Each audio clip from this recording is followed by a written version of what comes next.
بسم الله والصلاة والسلام على رسول الله. ازيكم عاملين ايه؟ النهارده بإذن الله جايب لكم فيديو جديد عن شركات النقل الذكي، بس مختلف شوية عن اللي احنا بنعمله.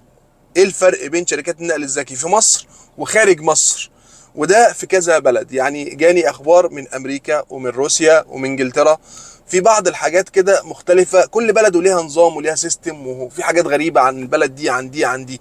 فالنهارده جايب لكم شوية مقارنات كده ما بين هنا وبين هنا، وهنشوف في مصر ايه اللي بيحصل وبره ايه اللي بيحصل. يعني اختلاف الشركات دي 100% عن مصر. يعني انت مثلا في مصر، هنبتدي باول حاجه، رقم واحد، وهو ان انت لما لسه انت رايح تشتغل في الشركات دي لسه جديد، بيتعاملوا معاك ازاي؟ هنا هو في مصر بيقول لك قدم عن طريق اي حد، او مش عارف المكاتب تلقطك من على الفيسبوك او تدخلك او كده. بره بقى الدنيا مختلفة خالص. في أوروبا والدول المتقدمة. في مكان معين، اماكن معينه للتقديم، ممكن تقدم عن طريق النت بطريقه معينه، وممكن تروح لهم تقدم وبيشوفوا ورقك، مثلا لو معاك عربيه وفحصوها والدنيا تمام مفيش اي مشكله، ما بيرمكش بقى النسيته ومش نسيته وشغل السفاحين والناس اللي بتنصب عليك وياخدوا منك رشاوي. لا، كل حاجه وليها حاجه عشان خاطر ما تقعش في ايد النصابين او حد يشتغلك. تاني حاجه، انا الكلام ده لو انا معايا عربيه. طب افرض انا معيش عربيه، راجل اللي عاوز اشتغل ومعيش عربيه، مفيش اي مشكله يا باشا. ايه المشكله؟ معكش عربيه مفيش مشكله، نديك عربيه، في أوروبا والدول المتقدمة. احنا نجيب لك عربيه. طب هتحاسبوني ازاي يا جدعان؟ مثلا بيبقى في نظامين.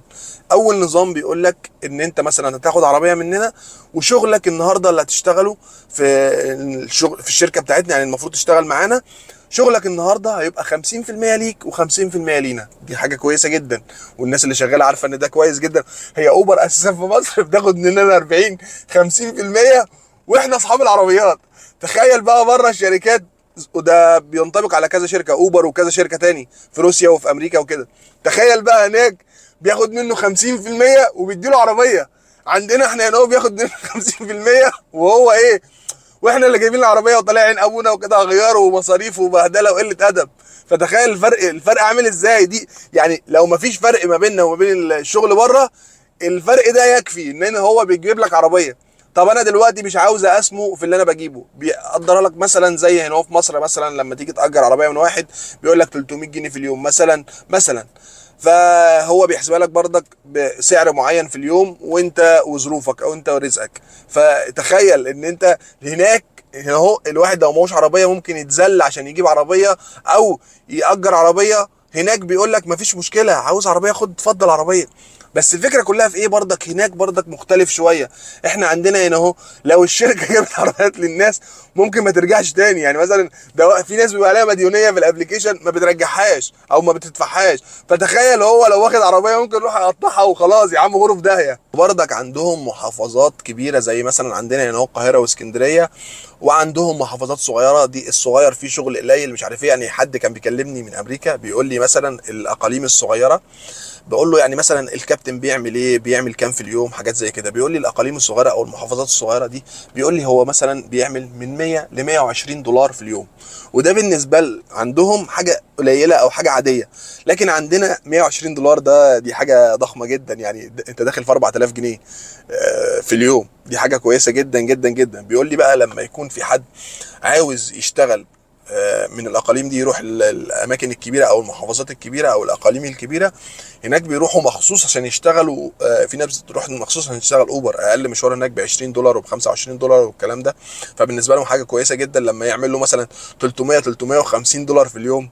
ده الراجل ده كده دخل في 12 13 الف جنيه. فدي حاجه عاليه جدا. يعني ما يا ريت الواحد يروح ياخد له شهر هناك، شهرين، بس في محافظه كبيره كده او اقليم كبير عشان يعرف يشتغل كويس. فتخيل انت بقى يعني احنا لو لما اتكلمنا عن 1000 و1000 ونص الناس اغمى عليها، وفي ناس قال لك احنا ما بنحصلش ومش عارف ايه. تخيل بقى لما واحد يعمل له 12 13 15 كده في اليوم 1000 جنيه بالجنيه. يعني هو بالنسبه لهم بالدولار حاجه عاديه، بس احنا بالنسبه لنا هنقلبه بالجنيه بقى. فتخيل بقى في بره في البنك بكام. لو حساب البنك انت كده عديت خلاص.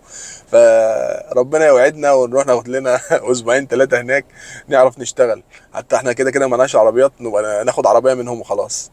تاني حاجة بقى معانا في الفروقات دي، لا قدر الله انت مثلا في مشوار والعميل خطفك، العربية اتسرقت منك، مش عارف ايه، لا قدر الله عملت حادثة، مين اللي هيحاسب على الكلام ده؟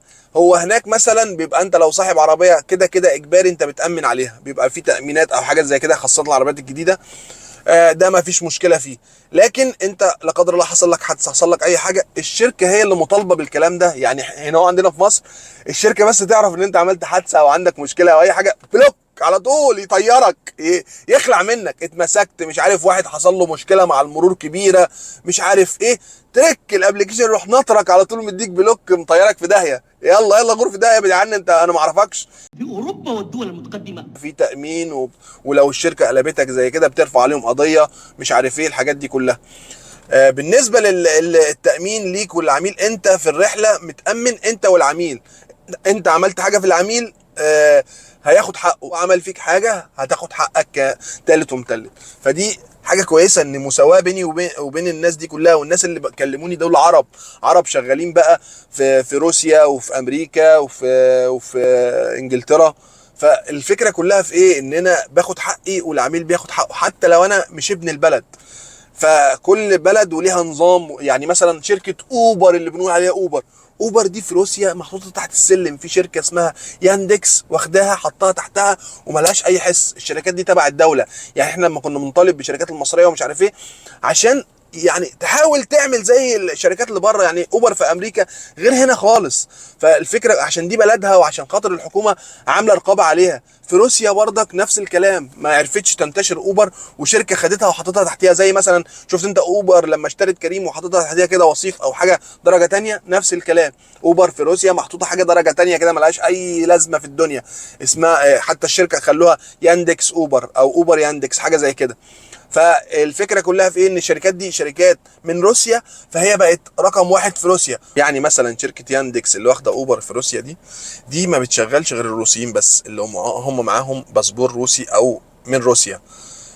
ومسيطره على روسيا، يعني يعتبر هي رقم واحد في روسيا. بعد كده في حاجه اسمها سيتي موبيل، دي شركات روسيه يعني شغاله في البلد. والشركات دي اللي مخليها ان هي مثلا تكون رقم واحد هناك، ان هم شركات من الدوله، والدوله مدياهم الضوء الاخضر ان هم يشتغلوا ويسيطروا على البلد وكده. هم بالظبط حوالي 3 شركات هم اللي مسيطرين هناك، وعاملين عروض للكباتن، وعاملين تظبيطات، واللي عاوز عربيه ياخد، واللي مش عارف ايه، والدنيا معاهم زي الفل. طب اقول لك على حاجه، اهم حاجه احنا بنقع فيها، كباتن كتير بتقع فيها، الصبح يكون نازل من بيته مثلا عاوز يحط بنزين، عربيته فاضيه ما فيهاش بنزين، يعمل ايه؟ في أوروبا والدول المتقدمة. ما فيش اي مشكله، يخش على الابلكيشن، يبعت الابلكيشن انا مثلا معيش بنزين او عايز احط بنزين، ما فيش مشكله، حط بنزين يا باشا. يخش يشوف اقرب بنزينه ليه، ياخد زي كود او حاجه زي كده من عن طريق الابلكيشن، يخش يفول عربيته، خدت ب 100، خدت ب 200، خدت ب 1000، ما فيش اي مشكله. المره انت ليك مره تعمل الحركه دي بتاعت البنزين كل اسبوع، مره في الاسبوع. ومن شغلك بيتقسط عليك، مش بياخدوهم منك مره واحده اول ما تشتغل، لا، بيتقسط عليك على طول الاسبوع. تخيل بقى ان انا معيش بنزين، انزل افول ببلاش والدنيا زي الفل، ويتقسط على اسبوع، مش هياخدوهم مني مره واحده، يتقسط على اسبوع. حاجات جميله كده تحبب الكابتن في الشغل. يعني الكلام ده لو بيحصل عندنا، لو في شركه يعني مصريه ولا حاجه، ولا شركه حتى جايه من بره وعملت الكلام ده حاجه رهيبه يعني. والشركات دي لا تقتصر على شغل اوبر والنقل الذكي وتنقل ناس وكده، لا، ده في نقل بضايع، وفي مش عارف زي طلبات، وفي مش عارف زي ايه، وفي الابلكيشن في بنزيمات، وفي سوبر ماركت، وفي الابلكيشن ملغم حاجات. شفتوا الفكره اللي كانت بتعملها علاء الدين او عاملاها شركه علاء الدين، بس برضك لسه ما طلعتش للنور او لسه ما اشتغلتش صح. هي قريبه من كده. يعني شركه علاء الدين لو الابلكيشن بتاعها نجح بالدرجه اللي نجح بيها الابلكيشنات اللي بره، ممكن يبقى حاجه شبيهه لكده، ان انت بتفول منه بنزين وبتعمل مش عارف ايه وبتعمل ايه. وكانت برضك الشركه اللي هي كانت في اسكندريه اللي قفلت دي، مش فاكر اسمها ايه كده، والله ما فاكر اسمها ايه. فهي برضك كانت عاوزه تعمل حاجه شبيهه للكلام ده. بس برضك عندنا في مصر الناس لسه ما وصلتش للقصه دي، ان هي من ابلكيشن واحد يعمل كذا ويعمل كذا. لا، الناس عندنا في مصر ان هو حتى الكباتن رقم واحد عنده الكاش، عاوز فلوس، توتو على كبوته، الجنيه غلب الكارنيه. فحاجه بنت لذينه. لكن بره 3/4 الشغل شغل اونلاين وبالفيزا والكلام ده، فبرضك الموضوع مختلف حبه.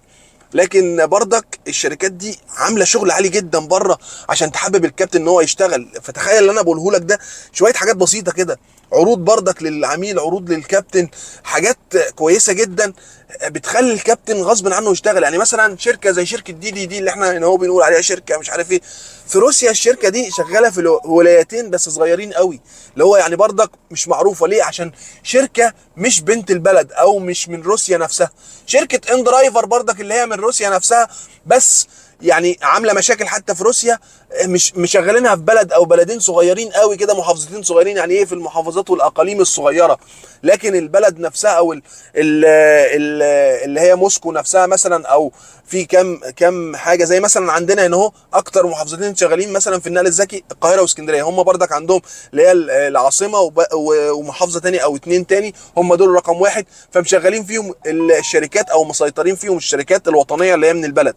لكن الاقاليم والمحافظات الصغيره دي اي شركه زي دي زي اوبر زي ان درايفر، الحاجات دي كلها شغاله تحت السلم، عشان ان درايفر برضك تعتبر هناك مش بقيمه الشركات الكبيره اللي شغاله، او يعني مش طالعه للشركات الكبيره اللي شغاله. فدي حاجه كويسه جدا. فيعني احنا نتمنى ان احنا نخش ضمن المقارنات دي. خاصه المشكله الكبيره اللي بنقع فيها ان هو موضوع البلوكات دي، ان انت حد اشتكاك كده وخلاص ياخد بلوك والدنيا خلصت، والكابتن ما يعرفش يعمل ايه، وعليه اقساط وعليه مش عارف ايه. في أوروبا والدول المتقدمة. لكن هناك بيبقى في تحقيق بجد بين الكابتن وبين العميل، وفي مثلا مصرح لك ان انت ممكن تحط، بالذات في امريكا اوبر مصرح لك ان انت تحط كاميرات في العربيه، بحيث ان لو حد اشتكى ان انت عملت معاه حاجه مش كويسه، او حصلت حاجه، او حد اشتكى، واحده ست اشتكت بتحرش، اشتكت بخناقه، اشتكت باي حاجه، الكاميرات بتدل. يعني 3/4 السواقين بيحاولوا يركبوا نظام الكاميرات دي.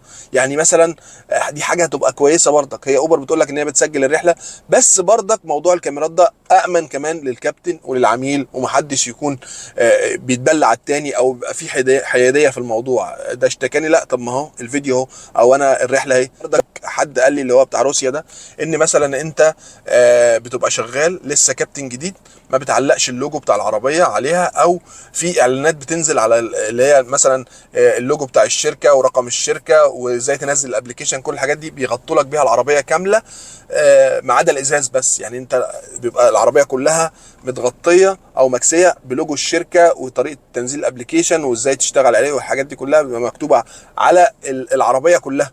ده بيبقى الكباتن المميزين بس، وده بيتعمل على حساب الشركه.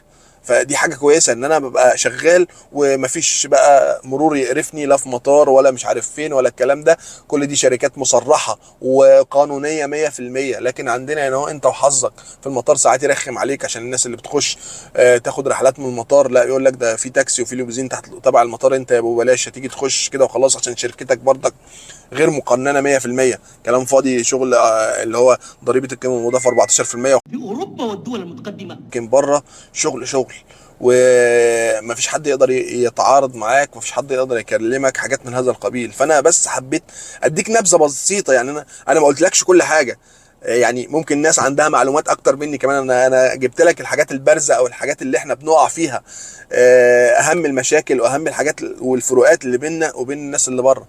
فيا ريت يا ريت يا ريت في شركات يعني ايه تعمل حاجه شبيهه للكلام ده، يعني تامن الكابتن، تعمل له شويه مميزات. يبقى في مثلا اللي معهوش عربيه يجيبوا له عربيه حتى لو ايجار من اي حته، حاجات من هذا القبيل. يعني حتى لو الناس المميزه بس. فدي حاجات بصراحه الواحد سمعها بهرتني شويه، فانا حبيت اعرضها لك في فيديو كده سريع، ويا رب ما كنتش طولت عليك. اهم حاجه بقى يا باشا، لو عجبك الفيديو اشترك في القناه وفعل زر الجرس عشان يوصلك مننا كل جديد، وما تنساش الاشتراك في جروب التليجرام. هسيب لك اللينك تحت الفيديو، واي حد عنده اي مشكله ابعتها لنا. وقبل ما تقفل الفيديو صلي على النبي، واشوفكم الفيديو الجاي ان شاء الله.